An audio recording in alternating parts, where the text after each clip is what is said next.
Luca Nation, thank you for supporting us, for listening to us, for subscribing and liking. It allows us to get amazing guests like this gentleman in front of me.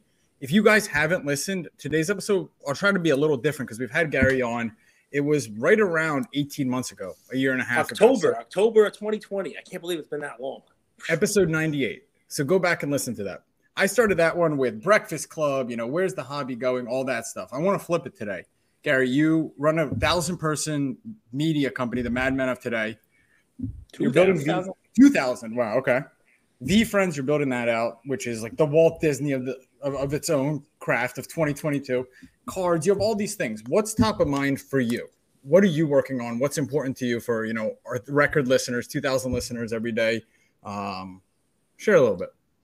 I think being an operator, right? I think for everybody who's listening, whether you guys from afar build this, a legal career, a marketing career, being a professional trader of comic books or toys or VHS tapes or cards or NFTs, the thing that I think has always made me play out, even in the face of when I was a kid and it was just 40 guys in the liquor industry saying this was crazy, the internet, you're going to ruin your dad's business, to now where, obviously I'm more of a public figure and you've got lots more of opinions.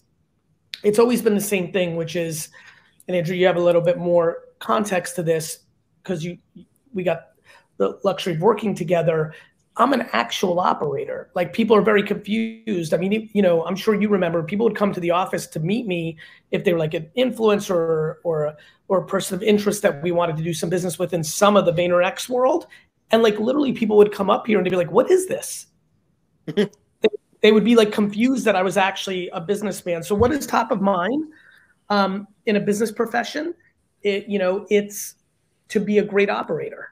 And to be good at my craft and to back up my hyperbole.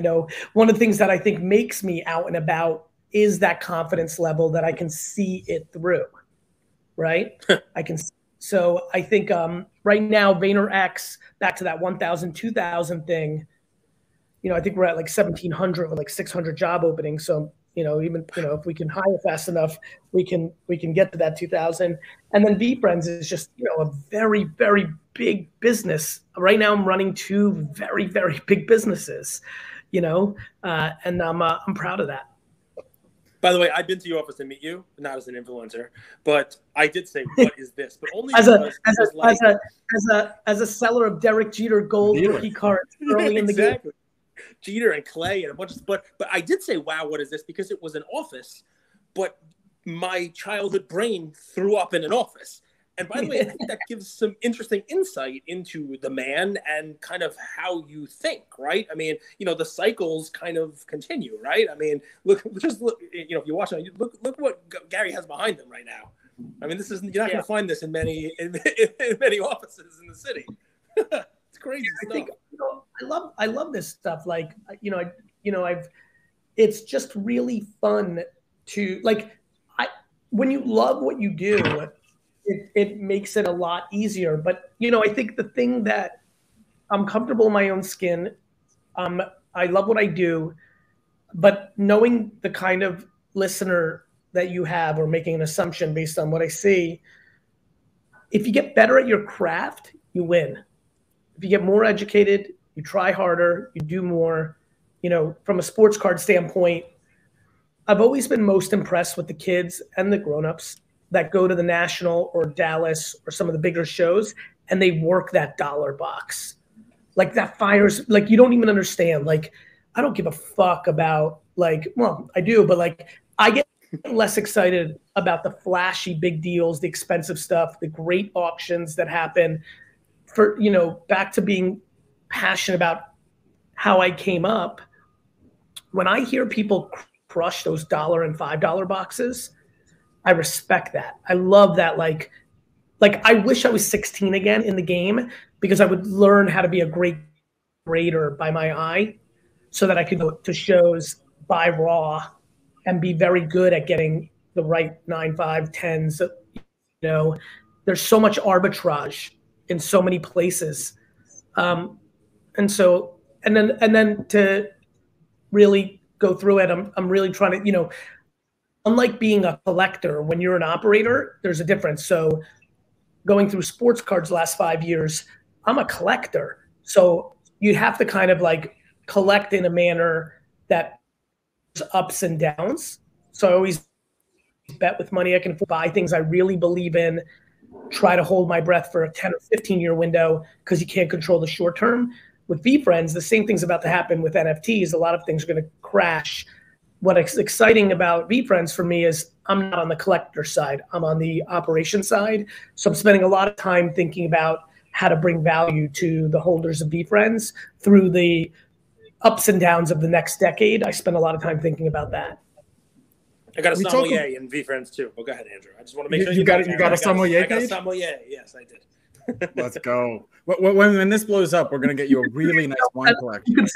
You consider yourself sensible? That's it. No, it is not me. It is not me. It is not me. It's not me. Not at all. So last time, guys, episode 98, go back and listen to it. That was alpha. I think you're watching a football game. You're talking about how if you're betting, this is a better alternative than betting because at the end of a game, betting goes to zero. But I want to talk about the hobby as a whole because it's at a really interesting stage. It's no longer a hobby. I think that's fair to say. There's people building real businesses in it, but there's so much. Robert, one thing on that. Sure. It's always a hobby and it's always a business. And I think if you go back to 2016, it's a real hobby with a tiny bit of business. And so I have a lot of empathy for people that are, have feelings about where the hobby is now, because right now there's a lot of business and there's hobby. There's more hobby today than there was in 16 because all of this has brought more hobby, but there's so much more business that if you're a purist, if you genuinely don't have a business bone in your body and this is your great passion to collect, it's a very challenging time. Prices are up, they swing up and down. So I'm incredibly compassionate to that. But at all times, since the 70s, really, if you look at it, but really since 82, 83, 84, since then, it's always been business and hobby with ups and downs of like different momentums. So to your point, well taken, but I think it's an interesting conversation because I have a lot of compassion. When I went to Cleveland in 17 for the National, that was a different card show than the one I'm going to go see in Atlantic City. You're going to Atlantic City? I am. Breaking news. I was going to go last year up until 2 days before. My son got scared of COVID. And so, there was like some people this is what I always find fascinating about life. People like throwing shade without knowing anything. My 8-year-old son is scared and is crying in my arms on a Tuesday. Please, let's not go. After Sunday, he's like, the National, it's gonna be the best. But COVID is full steam. And like, that's why I didn't go last minute because of real life family stuff. Anyway, this year he's at sleepaway. So camp. So be there anyway, but I'll be there. But that's what I want to talk about. That's been kind of 2022 for us, Cage. If we met each other face to face, those people that throw shade, they would never say that to you in person. They'll never say it to your show. At the show, they'll dap you up. They're so excited. But behind our screens, we can say whatever we want to each other. And the hobbies or industries at this interesting stage where we know logically that we need each other, but we shit on each other behind the camera. And I'm curious, you get this on a bigger scale. Do you have any, words of wisdom, advice, how you deal with it? There's so many content creators in the space now. Yeah, I think it's a game of compassion and empathy. Like, I don't think you fight fire with fire when someone's throwing negativity. Like, it doesn't work for me. Like, when people are like, Gary this and Gary that, I'm like, really, I try to take a step back and be like, what's going on? Like, a couple things. One, a lot of people that throw shade, hate, troll, whatever one wants to use it, they're actually hurting. They're like in a bad place. They're worried. They're scared. Maybe they spent too much money on something and it's gone down. And so they're in a bad place. And thus that quick endorphin hit of tearing somebody else down gives them a little solace for a little minute. And to be honest with you, this is a very wild thing. I'm kind of okay with being a target for that individual if it gives them a short-term relief from their pain. I'm not kidding. I think for other people, they just don't see the world in a way that I think could be beneficial for them, which is everything's very short-term and scarce. There's only so much money. There's only so much time that if they could get fortunate enough to see, like, play this out long and realize nobody's winning is coming out of your winning, it's on you, that I think they can get into a better place. So I think there's two groups in there. One, genuinely hurting. Maybe their mom just got diagnosed with cancer and they're mad and, like, you know, like think about it. You think about life. You get a phone call and your mom's sick, and then now you're shook, and maybe your cards have gone down 20% this week, and you open up your Instagram and somebody's like flexing, like with like LeBron, and you're like, you know, like, fuck you, like, it's gonna happen. And so, you know, for me, I'm not gonna do the flex and try to. That's just not my style. But I'm definitely always happy and positive, and sometimes that's triggering, right? If you're not in a good place. Plus, people don't know. I mean, one of the things that made NFTs attractive to me was the transparency of the blockchain. You know this, Goldberg. Like, that was really tough for me in cards where people are like, he's pumping and dumping. I'm like, dude, I haven't sold shit. Fuck. Like, what? Like, and you really don't know how to, like, really handle it. Like, because what are you gonna prove it? Like, it just becomes like a really tough game. And, like, you know, I'm so happy with how many people I brought into the hobby. Like, go look at the fucking family tree. It's well, listen, it's timely, right? We're talking today. Today's morning walk was an or, you know, it was or versus and, right? And what you said about the national, about people being afraid and the whole deal, I was thinking of going in a different way. Andrew goes into, hey, content, you name it. It's the same thing, right? Just because one person's winning doesn't mean everybody else is losing, right? There's multiple wins to be had here by folks. We don't have to tear each other down. And what's funny is you sat out national last time around, but you didn't sit it out. People were still talking about it because during national you bought a CryptoPunk, like 7-figure CryptoPunk during national, and that's another example of and versus or, right? 100%. And physical digital, right? And what people don't know is, you know, blowout cards, no fish. You could tell everybody. Xander had the national still. Like, you know, we just had it at home. Like I bought more cards from the hobby during the week of the national than 99% of people probably have. You know, obviously I've worked hard for 20 years to be able to do that. So that's not the punchline, but the punchline is, like, the amount of, you know, Prism baseball that my son got excited about during that time. And, like, so, you know, yeah, I mean, yes, that, you know, because that time was, we lost you on camera, Cage. I don't know if you're coming back, but, you know, Goldberg, like, because the show on his cell phone, the guy's a madman. I don't know what he does or how we've done 665 episodes of this with him just on his phone. So he'll be back. I apologize, Gary. So, you know, it was funny. The only reason that Ape was bought was because I had the downtime, because the time was allocated for the national. Right? There was only so much baseball and opening packs I could do. Had my buddies over, my brother, Brandon, and that kind of led to making that move on the CryptoPunk. But yeah, I mean, I think I'm incredibly empathetic.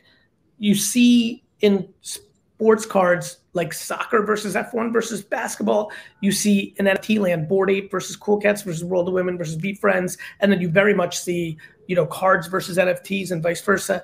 And I just don't see it as or. I always see it as and. I see this all as alternative investing, which is all taking, if it's taking away from anything, it's taking away from Wall Street and real estate, because you have a generation now that would rather enjoy their investments. And, you know, I don't know. I wish people focused more on building each other up. Like, when I see kids rolling, like, you know, the amount of bad comments, you know, sometimes something will be posted, like the V Friends cards that I'm so excited about right here. Like, when Golden put out something, a lot of negative comments that I click a lot of the names, and in the DMs 2 years ago, they're like, thank you for bringing me into the hobby. Right.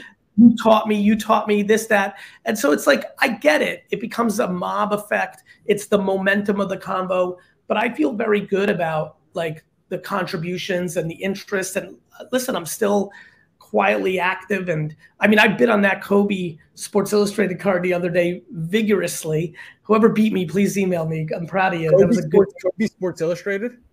Mm-hmm. The Is 10. that right? So like, like I like ebbing and flowing. I'm more curious about comic books that I've been in a long time. I used to collect toys quite a bit. I'm looking at graded toys, and as the National always gets my juices going just from what do I want to pick up? I like weird cards. So I'm looking for like a lot of 50s and 60s and 70s weird. So by the way, if you're watching or listening, when I see you in Atlantic City, make sure I stop by if you got some weird alternative off-brand, kind of like Ross Burks or Icy Bears or something. Gary, a trend I've been seeing is so there was this conference called Mint Collective in Vegas, right? Yes. IMG was behind it, Collectible killed it. Shout out to Marino, you did an amazing job, and the whole team. But what was so interesting was the hobby's notoriously like 97% men, 3% women. And it's going to be a battle to get it, more even. But now it's 90-10, 85-15. And what we're seeing is we did a whole series called 10 for 10 Women of the Hobby. More non-sport, right? Because women, they love sports, but they also love culture. And adding back to that scarcity versus abundance, do you have any thoughts on that, right? Not like how we get more women in the hobby. They'll get into it themselves. But like, have you been noticing that trend? It's happening with NFTs too, right? Women are getting into NFTs. Yeah. And I think investing has always been at the forefront of a lot of this stuff. It's been business, not just collecting, because women equally collect to men, right? Like, no worries, Cage. Barbie dolls. When I did toys, for example, when I was big, I sold my sports cards in '93, and in '94 to '96, I was heavy toys. And when I would go to toy shows, you had a much better mix than the sports card stuff because you had the Barbie collectors, you had the Hello Kitty collectors, you had the Cabbage Patch Kid collectors. So women by nature collect just as much as men. I think. It's really interesting. One of the reasons I'm excited about Zero Cool and why I decided to be friends with them, besides knowing Ruben and Luber and thinking they would make a high quality product, but like what they just did with Jackass, like I'm really hopeful that Zero Cool does well in bringing alternative stuff. Even in the 80s when I got into it, that was a much bigger era of like the Michael Jackson cards, the Strawberry Shortcake. The Garbage Pail Kids, Garbage Pail Kids were enormous. That was 50-50 in my school in 5th grade, boys and girls. I hated them. There was a fat mat.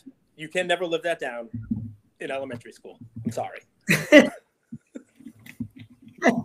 So I think the alternative stuff is really cool. And I think, again, the hobby is doing what everything does. Everything does the same thing. In the beginning of something awesome, it's nirvana, and everyone's like dapping it up. It's nirvana. Then money gets involved, and money corrodes the situation. And as it grows, people start getting into competing DNA. NFT land's vibe today compared to a year ago is like, it's not even the same thing. Sports cards, 17, like when I went to National, like people were just pumped out of the curiosity and yay. And 18, there was some chatter because I'd come, but like it was and then it's just what happens. And forget about me. It's just like I've been quiet because of it. And it's not as if anything's gotten better. People are just beating each other up. People that used to really cheer for each other, just beating each other up. Same thing. So it's not a sports card problem. It's a societal problem. Society in general lends itself towards believing things are scarce. And if this guy has a great show, then that's fucked me up. Or if he stole my customer that used to buy all National Treasures for me, that's bad. And it gets into this stuff. Your content stinks. Your content stinks. That person stinks. It gets very combative, and it's unfortunate. And I'm hopeful that it can bounce back. And here's what normally happens. What normally happens is people that drive mass adoption or people at the tops of the sphere, whether they've got followers like I do or OG phenomenal, retailers or traders or dealers, they start to have other options if it becomes not fun. Who is it fun for if everyone's shitting on each other? Because one thing that I promise you is when a culture becomes shitting on each other, it's just a matter of time till it's your turn. You're doing the shitting, and in a couple of months, you're going to get shit on. And so what happens is people start looking for other alternatives to put their investing DNA into. And so I think we need to really cheer for each other. Like, I really hope that there's a swing, because usually what happens is that loses a lot of those people, and then the thing goes down, and then it resets again. Then everyone's like, oh, it was awesome back in 2019 and 20. Remember when the National used to have this many people? Like, that's what happens. I mean, like, it's just what it is. I know you got to bounce. Cage, any final question? I want to ask you about the Jets, and I want you to give your guy in the NBA. Give me your NBA prediction. So, my one question, just because it piggybacks, Gary, right on what you just said, because I know the people listening want to hear your second half of that, which is, all right, you've seen it play out. You've seen it play out in other things. You've seen it play out in the 80s. You've seen it play out in other areas where people do shit on each other. And the cycle has that super cycle that you just talked about. I mean, to give you all the credit in the world, you have, it's like Lion-O. You have sight beyond sight. Remember the Thundercats? You remember? Right? So, yeah, right. So you've now called it, right? We've had the super cycle. Money has come in. We're in this weird little phase. It's going to reset. When? When is it fun again? Because there are people who invested their money, and that's what they want to know. I think if everybody takes on the responsibility themselves, I think it starts with, all I ever do is it starts with me. I just keep trying to build people up, right? When does it start again? When people listening to this say, you know what? That made a lot of sense. Fuck it. I'm going to build, instead of me focusing all my energy on those 3 guys that I fucking hate, let me give roses to these 7 people that I love, and I'm going to make content about that. And I'm going to show up to the card show with that energy. People just Gary sent me roses once, by the way, guys. I got roses. You were in that? You got a rose? I got roses in my office from Gary. I really think that, instead of going, like, everyone's become a fucking yenta. What are we, 87-year-old grandmas from the old country? Like, sitting around and shitting on someone. First of all, that's only building that person up. If people realize that, they don't even get it. I think if we could just get momentum, if some of the leaders and the loudest voices are building people up, it can start to get going. And that's my hope, because I see it from afar. I'm watching because I love this space. I'm quiet, but I'm watching, and I see people are getting fatigued. Like, I see people posting less, doing like you could just sense it, and it doesn't need to be that way. I'm hoping that this could be a seed. I'm sure there's other seeds, and maybe it can lead to, let's have a great national where people are like genuinely like cheering for each other, and I think it can really happen. I hope it happens. So that's kind of how I see it. Goldberg, what do you got? Because I got to go. Cage is the jaw guy. I say Giannis is the king. Give me your NBA prediction. Who's the next guy, and who's going to win the championship? Well, I thought it was going to be Nets-Suns finals. I've been very consistent since January, so that isn't going to work out. I kind of thought they would click when it mattered. They completely went the other way. Or Kyrie? I just thought all of it. I thought Ben could play. Like, I thought I went optimistic, and it didn't go that way for them. I think to your point, I think Giannis and Booker have the most to gain from a sports card world, right? If Book gets healthy, I don't know how bad his sitch is. Does he come back yet? I've been a little bit indifferent. He was a little hot, but he came back.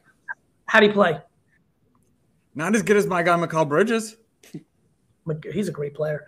So I think he might be too hurt based on what you're saying, or maybe it'll take him a couple games. But I think Steph,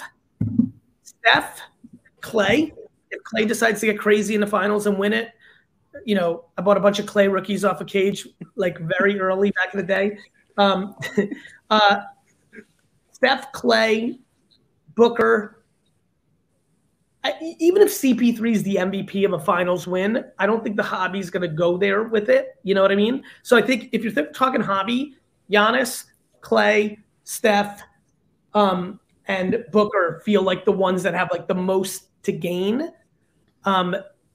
Man, if the Bucks win again, the Giannis stuff will probably get. I'm a little out of loop with pricing, but fucking shit. Like, I assume his stuff will start getting real serious. He's not the sexy new toy. I'll let you go. You're running a 1,700 person business. I appreciate your time. It's very generous. Great draft for the Jets. You did good, because I know you're really running the team behind. Anytime you got a Sauce Gardner, Sauce, come on. Sauce is in the building. Like, even like the 4th round pick Max, if he gets stronger as a starting right tackle, little sneaky things like that. Like, I'm really happy with the Jets. what I love about our hobby is the people in it are very entrepreneurial or aspiring entrepreneurs in nature. Guys, VCon is 20 days away. There are a few tables available, and if your business is stalling, reach out to the VFriends community. There are tables tables for the flea market. Huh? Are you saying there's tables at the flea market thing I'm doing? Only a few. Is that true? You know that for fact? I talked to Rips, man. I know it's sold out, but I think they'll make room for ear to the ground for a few. I'm impressed. All right, I'm coming. All right, love you guys. Good luck with the show. Nice. Cage, you want to stay on? Yeah, 100%. I was only on for half that anyway, so I might as well. So, I love these episodes. A little bit different, guys. Go back to the first one with Gary. I mean, that was alpha. That was look at this player, this card. This was a little bit more higher level. Curious, Cage. Other than you had a little business call, making money. You got to do what you got to do. Got to do what you got to do. I mean, we didn't get a chance to talk about the games yesterday, so we could talk about that. No, let's talk about Gary.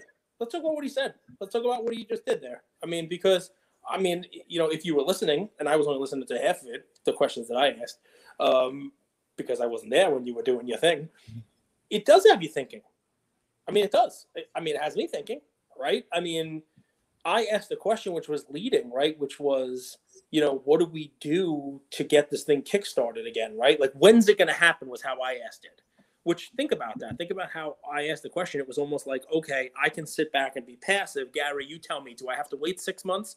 Do I have to wait 12 months? Do I have to wait 20 more years for the cycle to repeat itself? And he didn't give a time frame because his answer was not what I was looking for. It wasn't just that quick and easy, right? Because the hobby has been quick and easy for the last couple of years. It's been put your money in, take your money out. Put your money in, watch the cards go up in value and make some money. Invest in a company and boom, look at this. Look what's going on. Make some money. You name it. We're in a different phase now. And I think what Gary was saying, I mean, I guess I'll start it with me, right, is it won't turn around if you just sit there and be passive and hope that it turns around and takes its next level up in 6 months, a year, or 5. It will turn around when you make it turn around. And that is, you have to have an active role in it. You have to stop crapping on each other, right? You have to make it fun again because, obviously the fun and the money making kind of go hand in hand. Is it a chicken or an egg kind of thing, right? Is it fun so people want to come in and then the money comes in with it? Or is it people are making money and that's why they're having fun? I don't know. But right now, it's harder to make money. And it seems like less people are having fun. Does that give you, so if you're liquid though, does that give you opportunity to find some of those cards that you might have wanted? Is this for collectors, right? We talk collectors, investors, flippers. Is this just this, right? Because if you look at it, the last 2 years, flippers did really well. Investors did pretty well. Collectors did okay. Yeah. But it's now, that's changing the tide now. If you want that card, and you really love that player, that card, this is your opportunity if you're really in this for the next decade, when it will turn around if you don't know the date, but it will. Yeah. I mean, if you are in it for a long haul type of thing. So here's the funny thing. You said, people did well. People did well. That was not even part of the vocabulary of the hobby even a couple years ago. You weren't talking about, oh, I did well on that card, because that implies a purchase and sale. It applies a buy low, sell high, or buy low, and now I'm holding it at a higher price. People didn't talk or think like that. It was, all right, I have this card. It's part of my collection. I bought a Babe Ruth. I'm going to hold it forever and maybe give it to my kid. And yes, every once in a while you can look up what things are selling for, but not because, wow, shit, look how well I did on this, right? That's a recent thing. The flippers did really well. The hybrids did well. The collectors did okay. I think what he's saying is, that with that how I did mentality came in an influx of money, came in an influx of competition. And I mean, look, you can draw comparisons wherever you want, right? The Bored Ape dropped this weekend, right? The Yuga Labs, right? They have investors, right? And they were the poster child for NFTs there for a while because everybody in their community was in the positive, right? People who minted for 0.8, people who bought in at 1, 2, 10 ETH.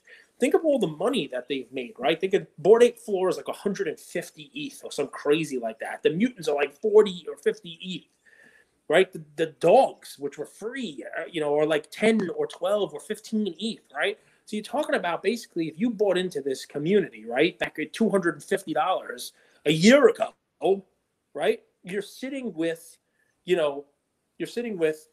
what amounts to 200, 300. I mean, something, and plus the ape coin, you're sitting basically like almost $1 million if you got the worst ones they had, plus the coin they had, a 200 and something dollars. Insane. If you really process that, that's insane. But what's funny about it is they did something this weekend that was executed poorly. Whether it was executed poorly on purpose is what some, conspiracy theorists would say, or whether they executed it poorly because they just didn't do it the right way or whatever. Why would they execute it poorly on purpose?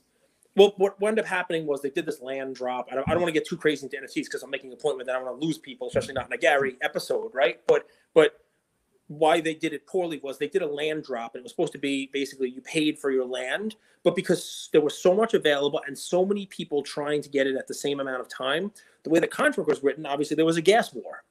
And because there's a gas war and everybody, who has made a lot of money was able to put the high gas, they're only allowed to execute so many transactions at the same time. Each block can only hold certain amount of the way this contract was written. Think of it like a bus, right? A bus can only hold so many people, but you can optimize that bus. You can optimize the type of passengers that go on the bus, how many passengers hold. They didn't do a good job optimizing how many passengers and what type of passengers and how many buses come in the whole 9 yards. So we wound up having, a lot of failed transactions. And, there are people who lost money, people who lost thousands of dollars in failed transactions. It kind of sucks, right? People who also got this stuff but had to spend all of this extra gas to get it and pay. You would think that a community that has made $1 million per person would not start infighting because of this. But go on Twitter and look at what's going on now. People who have made 100 or 200 ETH are now mad about losing 2.5 or 5 or whatever it may be. And it just goes to show you, right? Even the greatest community, allegedly, even the one that's been making money the whole 9 yards, that first bit of adversity is the real test. And I've been saying this to you about Bored Apes forever, right? Because every other community seems to have gone through some adversity, and you see, it tests its mettle. You could take that to Mahomes collectors. You can take that to whoever you want, right? LeBron. LeBron, it's up. Well, LeBron's got a track record. It's a little bit different, but Luka, Ja, Zion, Anthony Edwards, it's that upward trajectory. It's that whole deal. You want to take it out a little further, not just the cards individually themselves. It's us as a hobby, us as a community. We've had a nice run here for the last couple of years, but I'm getting more messages now of people saying, I might go and sell sneakers again, or I bought these cards and I bought them high and I'm not making money on any of these things anymore. What do I do? And that's starting, that's starting to be more messages. And I think what Gary layered onto that is those people are not having fun. And if the us's out there are busy attacking the other us's, what the hell are they staying for? What are these hobby participants that came in the last 6 months, year? What are they staying for, right? So I guess really what's funny is you said, what should we talk about? We could talk about basketball games. I'll tell you what I'm thinking right now after listening to, Gary Vee for 20 minutes. The part where I was here, it's the change has got to start with me, right? I have to be more positive. I have to be more, open to others' opinions and, and others' takes on this stuff rather than just, you get crap on this. My way is the right way. Don't do this. It should be more of, if that's the way you like doing it, let's go. Let's figure out a way where, that works, where I can help you and support you doing that. And you will help me, support me on mine. And if you crap on me, that's fine too, but it is what it is.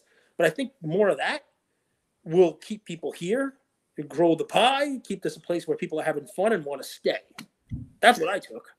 Do you remember? Totally agree. Remember your show that come up with Cage and how much fun that was for you? Yeah, I loved it. If you guys remember, we did a few episodes, maybe 5 or so. It was just Cage and a guest, and it was people who were just kind of starting out doing something in the hobby. Let's just Slab Shelf, Gingy Man cards. We had some really fun stuff. People who are still doing their thing. If you're a great quote I like is like, if you're ever feeling helpless, typically you're feeling helpless when you can't find a winning bet, right? A winning card, a winning play. You know, Manny just says, like, I just can't catch a break. I just keep losing money on my cards. When you're feeling helpless, be helpful. And Manny's done a good job of that, by the way. But like, if you're feeling helpless, be helpful. Reach out to someone that you noticed just started an account, or reach out to someone that you've noticed started an account a year ago, and they might not be getting the traction that they thought they should, and tell them, dude, stay with it. Ma'am, stay with it. It'll come for you. So a little bit of that also goes a long way. I can't believe you dropped off for the Gary episode. That's hilarious. Shit happens. Some people, believe it or not, outrank Gary. Phone calls, I got to take. You know, it's just the deal. I apologize. By the way, we should have told him it was episode 666. He probably would have hung up. Episode 666. Oh, the tangled web we weave. All right. Two games tonight, Suns, Mavs, and Sixers. Before we do that, it was nice to know Gary's going to be at the National, right? I mean, it answers a question that we didn't actually ask him. You know, I mean, you know, has he left the hobby? Is he still interested in it? You know, is he still going, you know, into cards? And, you know, he talked about his son being involved, and he talked about, you know, Zero Cool and that kind of stuff, right? So, you know, interesting to hear, you know, he'll be at the National and you know, still kind of watching from the sidelines. I think there's probably more money out there that's probably going to watch from the sidelines if, you know, if we're all eating each other alive. But yeah, let's talk about basketball. we could save it for tomorrow. I mean, there's not really much. Listen, there were two great games yesterday. I mean, you know, you were talking about how it's great that you were able to go to sleep at a normal time. There wasn't basketball until 11 o'clock. This is what happens when there's only 8 teams left. They don't need to squeeze so many games into a day. You know what's interesting, guys?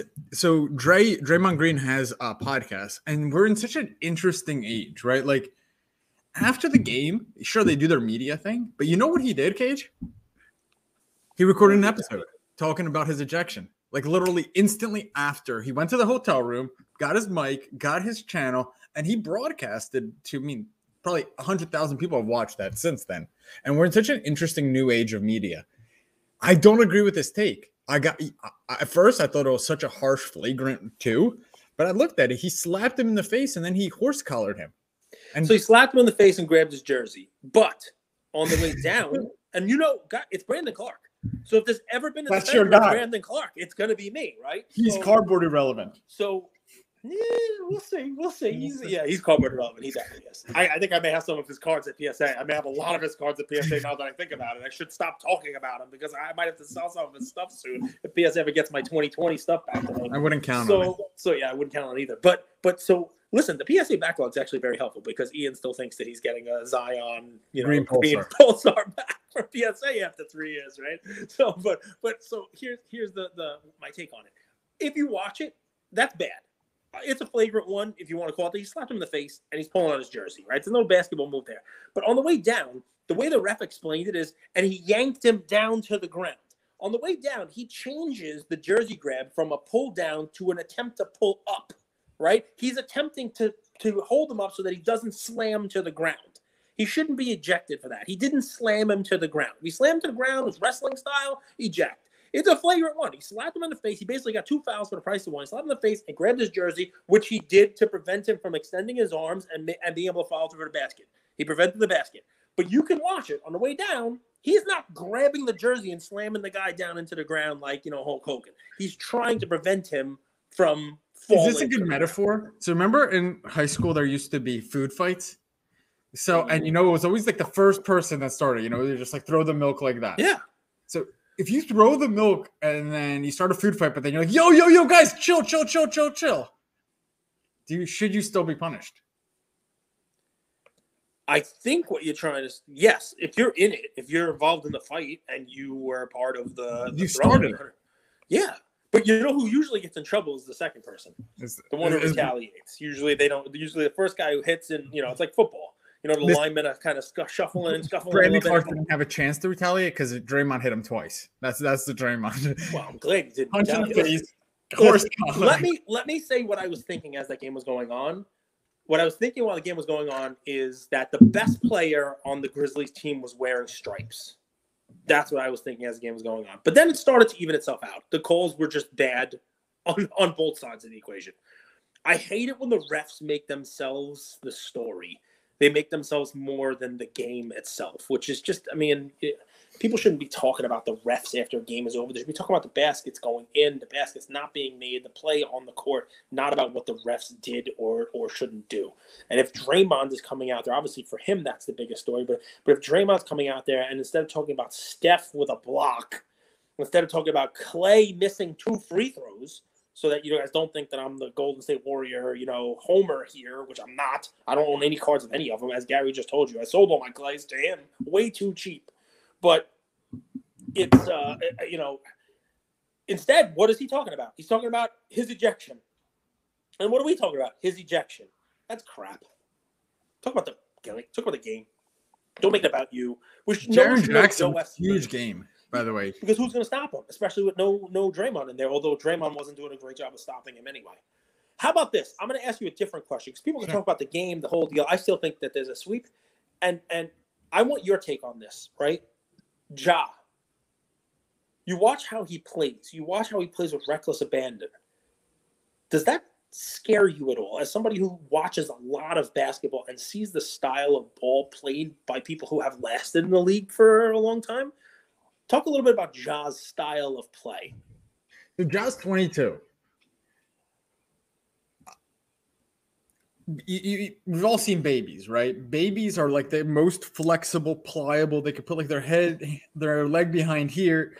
It makes no sense. They're like very elastic. Yes. And then you get older, and I mean, you guys all know this, that exercise. It's like, oh, you woke up and your back hurts. You're like, why does my back hurt? I just didn't do anything for like 3 days, right? Yeah. I don't know what that is. I'm going to call that aging. So I'm not worried about I think that's probably the right answer. Yeah, I'm not worried about Ja 22 when he's still gimpy and, elastic and young and recovers in a second. I would say I'm worried about Ja at 24 and 26 when that starts going away. But that's the point, right? And also what these hips but it's not immediate. On his hips and his back are going to do over time. He's going to have the hips and back of a 7-year-old when he's like 27. Correct. So that's what I'm worried about. Not now, because he could he fell on his lower back. That was bad. That I was in pain watching that. And you're like, if he's 30, he can't play probably for a week after that, right? Like that. But he's 22. He's going to bounce back in a second. I couldn't walk for a month if I felt like that. Are you kidding me? It's very much so. It's not sustainable. We've seen it time and time again. Can I say the other side of it is? What's that?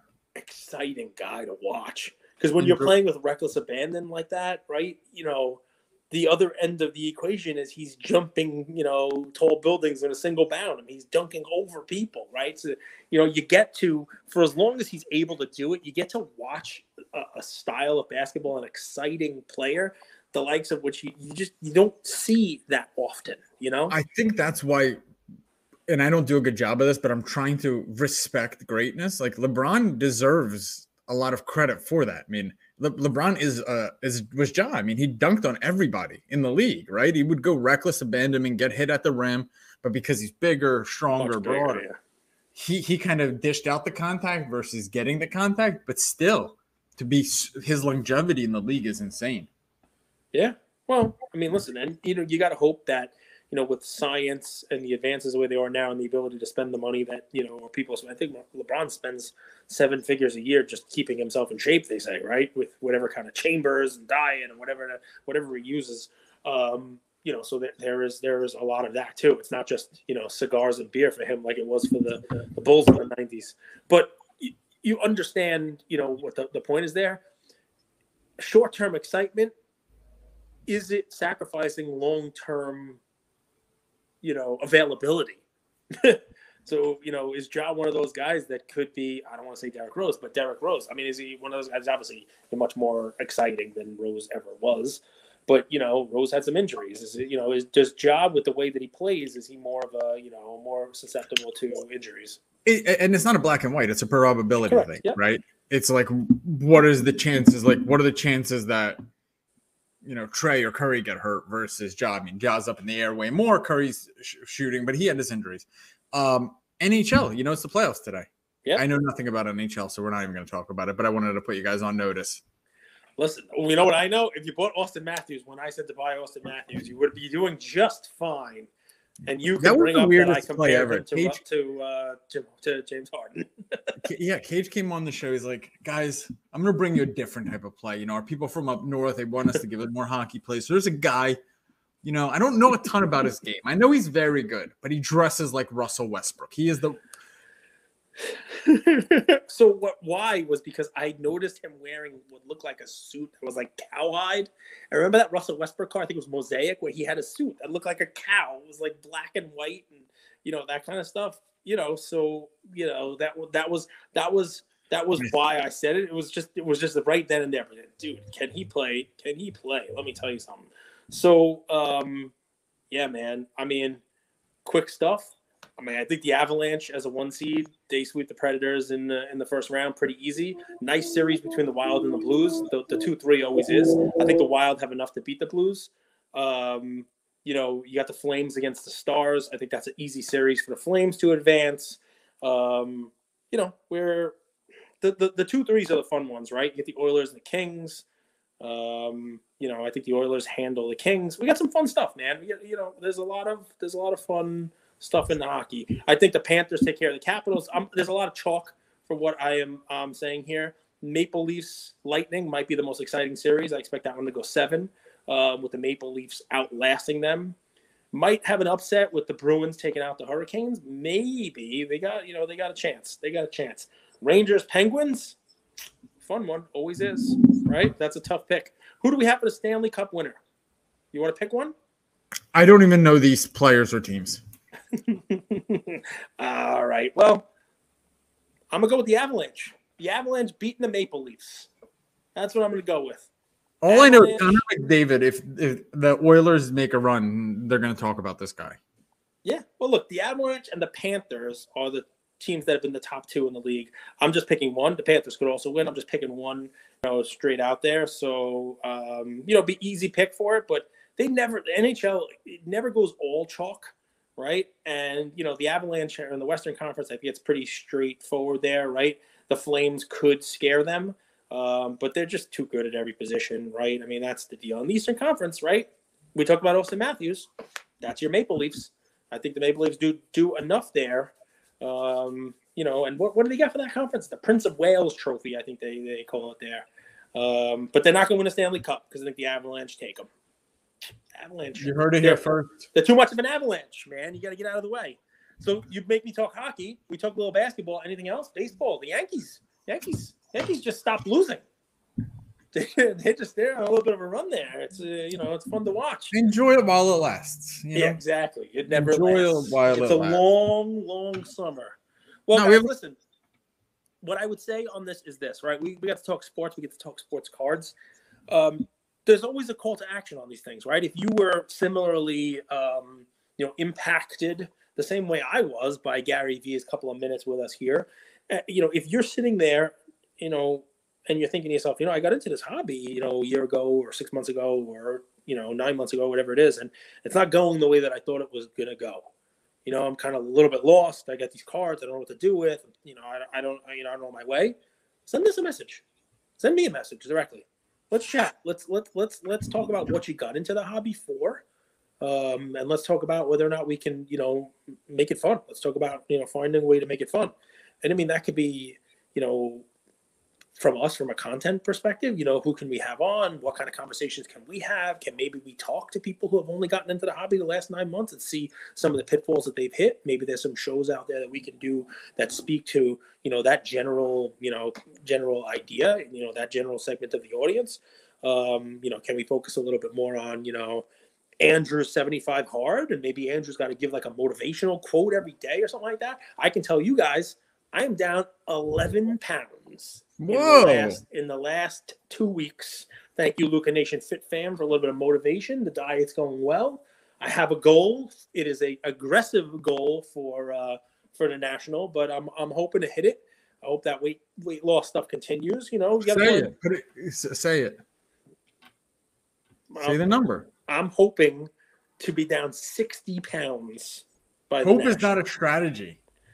But the strategy is what's there. I mean, I will be down 60 pounds. Oh, shut up. Shut up, Andrew. You're so annoying. Stop preaching to me. Yeah, I mean, that's semantics. Like that shit I don't need. tell me don't eat McDonald's. That's helpful. Whether or not there's this great diet. We can actually start a business. It's called the Matkins diet. Matkins, baby. It's sort of like the carnivore. Rogan's talking about it. Rogan's on it. It's, there's a lot of meat. There's a lot of meat involved in this diet. I'm making a lot of steak. I bought a couple porterhouses yesterday, so that's good. Any diet that lets me just eat a ton of steak, I can deal with that. I can definitely deal with that. But yeah, guys, no, I mean, in all honesty, there are probably more questions out there than answers, and we'll never be able to answer all of them. But know that we are 666 episodes in. Nobody has brought that. Nobody will continue to bring what we bring. We are here for you guys, whether you've been in the community for a week, a month, or you've been with us for all 666 episodes, which would be weird because not a lot of people listen to us in the beginning. So, reach out. Because we want to hear what your hobby story is, and whether or not there's anything we can do to help you. So thank you all for listening to another episode of Lucas, Tigers, and Bronzo My. I wanted to tell you about a new service that we have starting as of today, and I'm really, really excited to bring it to you guys.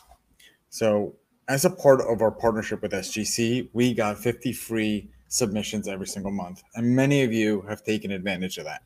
And it's amazing that we could have the opportunity to 650 episodes, 675 episodes in, to go ahead and give back to our community. As people were sending those cards in, they asked, can we send 5, 10, 20 more cards to you guys? We'll pay for it, but we wanted them graded with SGC.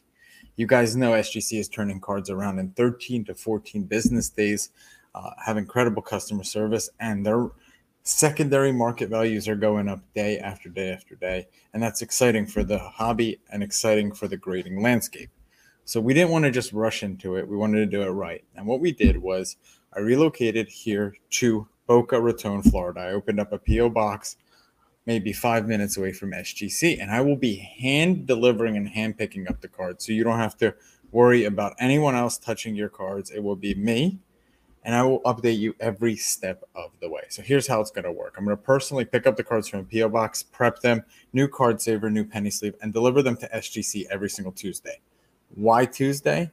Well, it lets the stragglers over the weekend come back through on Monday and gives me a day to prep, and it basically gives SGC the entire week to work on grading those cards. Once your cards pop, only then at the end of the process will you be paying for the service. It's $25 per card, simple as that, and the turnaround times have never been faster. We're hearing right now 13, 14, less than 20 business days. So there it is, 9170 Glades Road, number 135 is the P.O. Box in Boca Raton, Florida, 33434. 9170 Glades Road, number 135, Boca Raton, Florida, 33434. Of course, you could shoot me an email or shoot me a text anytime, and I'm always available. Many of you already have my email. It's iamandrewgoldberg@gmail.com, or my cell phone number, 215-519-9154. Reach out with any questions. I could walk you through the process. I've hopped on the call with quite a few of you, and I'm happy to do that.